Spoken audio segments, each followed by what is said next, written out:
And thank you again to your whole team for the great and difficult work that you do all the time. The findings in this report are very troubling, and not only from an oversight perspective for us as members of Congress, but for anyone who believes that the laws of the land are indeed meant to be followed and that no one is above these laws. And they're also disturbing because of what they tell us about the lengths that the administration will go to appease the Iranian regime in its misguided and dangerous quest to reach a nuclear deal with Iran and forge some sort of legacy for President Obama. Those are my words, not yours. I realize that. But in your report, you mentioned that state officials said political concerns, including international negotiations and foreign relations, can delay the reporting process. Did the negotiations between Iran and the P5+1 factor in the decision to delay the latest report? What were you told? We can't actually comment on a public setting on that. We are able to talk about the process in a public setting, but when you get into discussions of countries and individual cases, it actually goes to a very high level of classification very quickly. Thank you. No worries. GAO found that the state actually ignores the 6-month requirement and focuses on yearly reports, as I said and verified.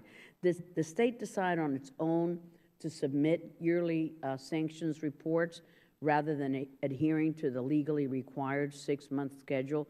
Do they do that on their own? State has created a process that envisions annual reports.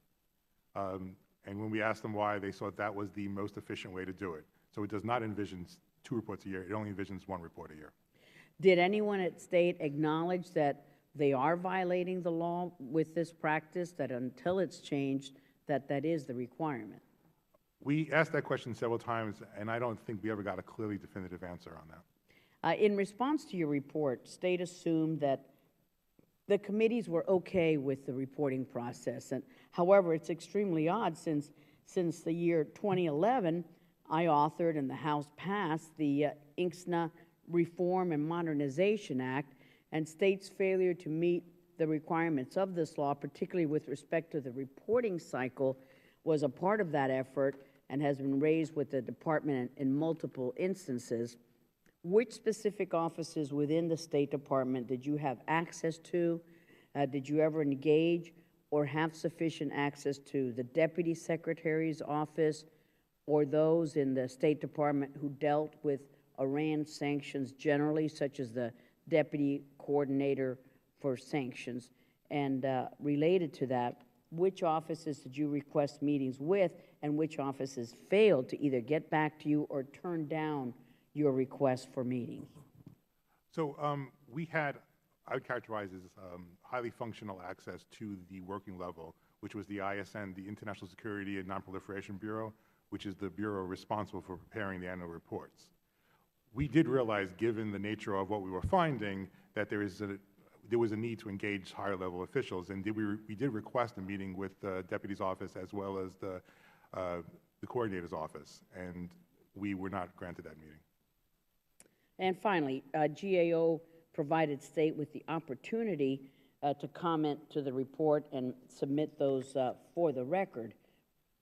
Department officials, according to your report and the comments, repeatedly cite the difficulties of meeting the tight deadline, and even went through the trouble of bold-facing and underlining the fact that they need time to identify every foreign person in each group. GAO also noted that this practice of reporting individuals in entire groups could allow a single problematic case, as we talked about, to delay the reporting of an entire group. Why wouldn't states simply remove the problematic cases, allow the other ones to be processed through? And did you suggest this as a workaround for the state and State Department? And if so, what was their response? We went through our understanding of how it was working with them on multiple occasions. And at what's called the exit conference, where we go through our findings, we went through exactly that scenario where we were seeing single cases holding up the process. And we explored with them their opportunity to maybe revisit the process and change it. And they were quite resistant. They've had this process for probably 10 years, and they seem to think it works and it's very efficient. But I think the why is probably better asked of State Department. Thank you very much, Director Melito. And now I recognize Mr. Deutsch, the ranking member.